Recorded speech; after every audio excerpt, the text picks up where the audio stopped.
Here we go, folks. How's it going? Wilson Morales from Black Film TV. Wilson, what's up, man? Wilson. Hey, it's always good seeing you guys all together.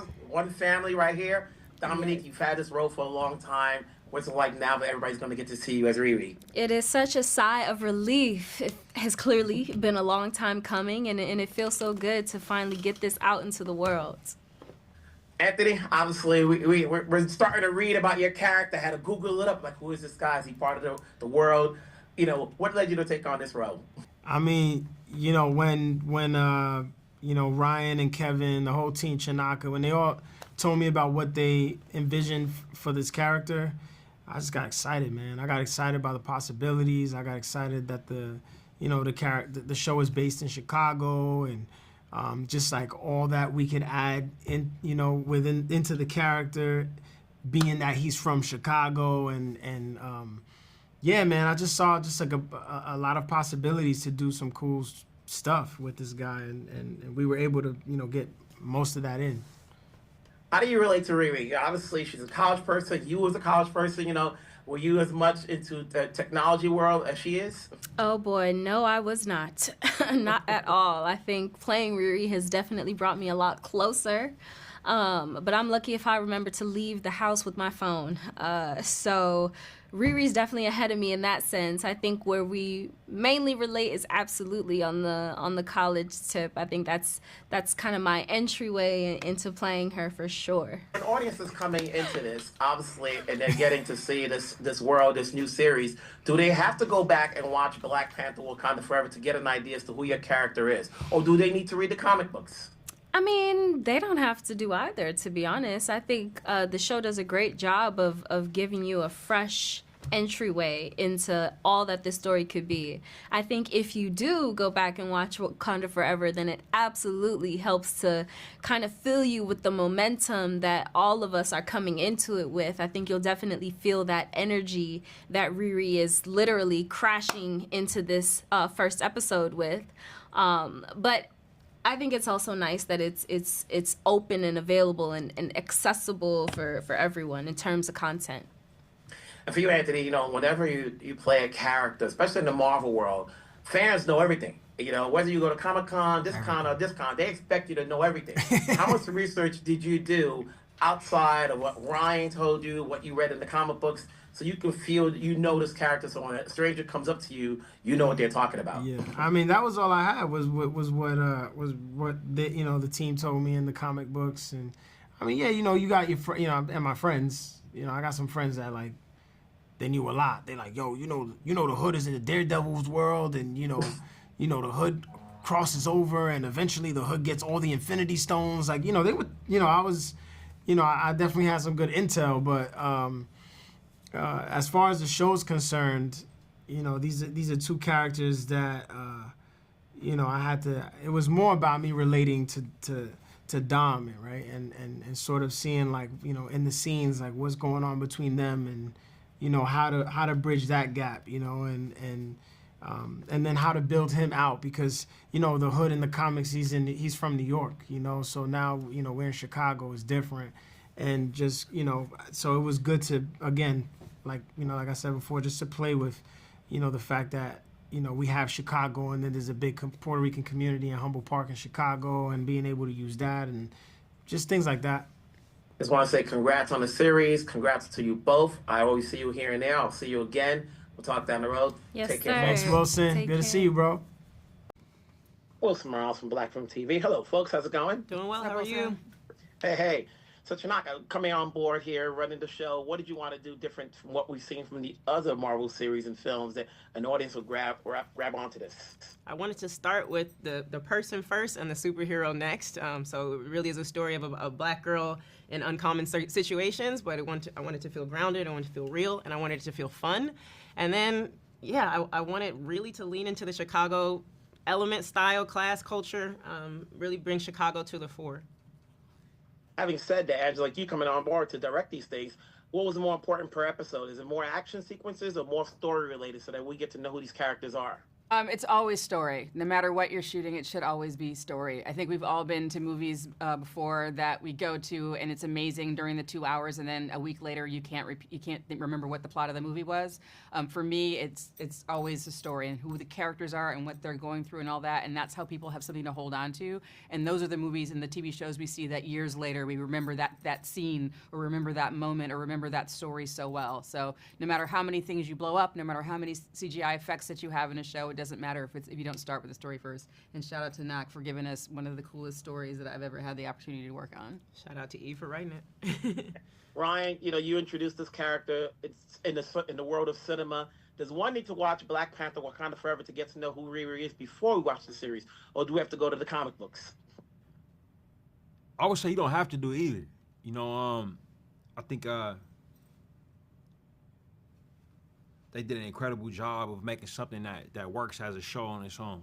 You don't really have to see anything before watching this. I think the experience would be deeper, if you watch Wakanda Forever and or read the books. But it's not a prerequisite. The show jumps right in and catches you up immediately. And I think that the situations that Riri is in, they're so interesting, and they're so specific to her, that it would work great as a first introduction for sure. Chinaka, when you introduce characters, they're coming from the comic book world, and people read who these people are, but yet their storylines are not in the series. Does that present a challenge or so? It presents a challenge, but it's the best kind of challenge. Like that's my favorite kind of challenge. I loved taking some element, maybe it's just a name for some people, some true character backstory, but building the crew for Riri and Parker was so much fun because it was literally like bringing comic book cards, like trading cards to life, and got to activate each powers at like different bar levels, which was cool. I really enjoyed introducing brand new characters into the MCU. So Landon is a character that only existed in our show, but I think he could live on, and that felt really fun to introduce, just like a lay black boy into the world who just gets to watch and observe, and I imagine like soak up from one of the world's greatest inventors. I loved creating the character of Ronnie, who's a mom like me, and felt like she's in publishing, and I just had to make her feel real and, with all the love and the strong authority of a black mom. And so, yeah, I loved putting all the true things I feel about these characters into the show. And for you, Angela, coming in, you're splitting directing duties, and I don't remember if it's in order or so forth, but is the tone the same from where Sam left off and you came in and vice versa? I think it feels like one show, and the story has a little bit of a tonal shift, and so there is also a little bit of a visual shift, but that's because of the story shift too. It was intentional. Yeah. We shifted around episode 3 into episode 4, and that's when we really we set the stage and we understand the tech, and episode 4 is really when the magic starts to flood in. Setting the stage, Ryan, you're part of this. Obviously, people are going to ask left and right, one way or the other, when are we getting a BP3? I would love to tell you, but I'm here to talk about Ironheart. Unfortunately, Wilson. Is there an Easter egg that leads into something else? Yeah. But I mean, look, I love this show. Like, I'm so excited for folks to see it.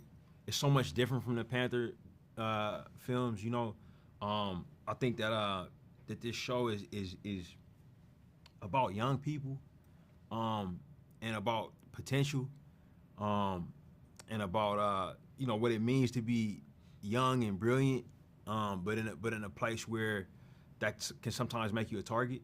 There's not enough stories like this. You know what I mean? Like in and I'm so excited to be here talking about it. Listen, that's a good way to deflect, but I give you credits for that. Chinaka, I appreciate it. Obviously, our fans have been looking forward to seeing this on screen. We've been waiting a long time, so congrats to all 3 of you here. Let's keep it going. Let's get a season 2 if it permits. Let's not wait forever. We'll talk down the road. Your mouth, God's ears. Thank you so much. Have a good one. Wilson Morales from Black Film TV. Hello, folks. What's up, Wilson? Hey, so Savvy, proximity's on the road right now. I see the poster behind you. We don't need to say anything more. But with Ironheart, obviously should fans be watching Black Panther, Wakanda Forever in the comic books to get an idea who this character is? Should fans be watching Black Panther, Wakanda Forever to get a... Yes, definitely. I mean, they should also be watching that just because it's a great movie, period. But what's exciting about this show, though, is as good of a movie as that is, and as great as Riri is in that film, we only get to scratch the surface of who she is in that film. You know, she's integral to the plot in so many ways, but we don't really get to go home with her. We don't really get to see what makes her tick. We don't get to see, you know, what her tragic backstory is and where she has the potential to go. So definitely watch that, but know that when you get to watch Ironheart, you're gonna get to really get a sense of who she is in all the ways. Zoe, you have a number of Marvel backgrounds to yourself. Is 6 episodes enough? It's never enough. We always want more.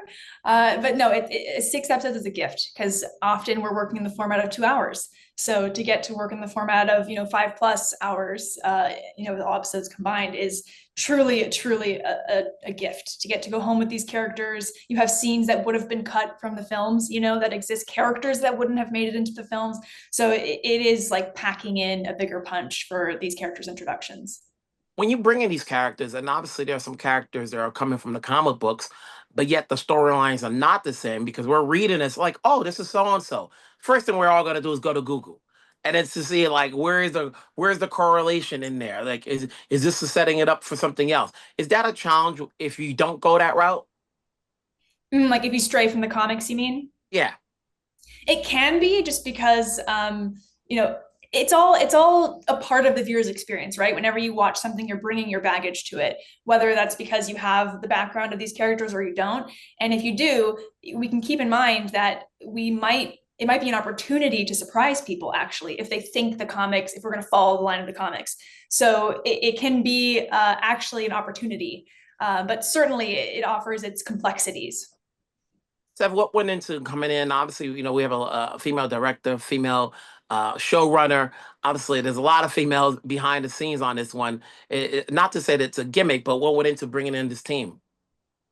Oh man, yeah, it's certainly not a gimmick. We look for the best people for the job. I mean, everyone you mentioned from Chinaka Hodge, our head writer, to Sam Bailey and Angela Barnes, our two directors, they certainly had the experience that we were looking for, and more than anything, they had to, in a lot of ways, audition for the job. I think we meet with them, we show them a little bit and get a sense on their take and what would they do with it. And I think with Chinaka in particular, she just nailed Riri's voice truly. And I think Chinaka is a talented and celebrated writer of her own right with a lot of great experience, but her life experience she really put into this character and Riri's voice, certainly big time. And Sam also happens to be from Chicago, and she was able to really help guide us on all things Chicago because that's certainly important to the show. And Angela is just an all-around incredible badass director with tons of experience in industry, and they really brought the show to life in the way that only they could, and it was our job to support them.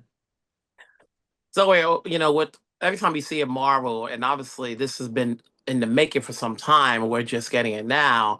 But sometimes we wonder whether or not this series or any other Marvel series are going to lead up to anything else. Obviously, you look to see how, with some of these upcoming movies, they're bringing in characters that came from some of the shows.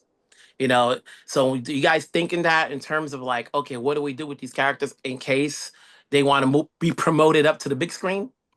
I think that's always the fun of the MCU is that we're playing in this big sandbox and all of these, action figures are laying around us. And at what point can we pick up these two and put them together? And when are these two going to fight? When are they going to meet? That is the joy of the MCU in so many ways. But I think we're at our best when our storytelling is not driven by that. It's really about finding the best way to tell each individual character's story and then allowing the moments for interconnectivity to kind of reveal themselves.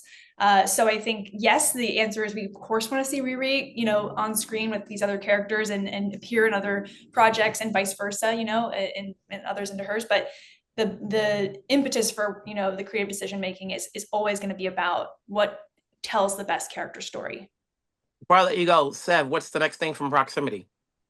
Man, we have a docu-series coming out in July that has not yet been announced, so look out for that announcement.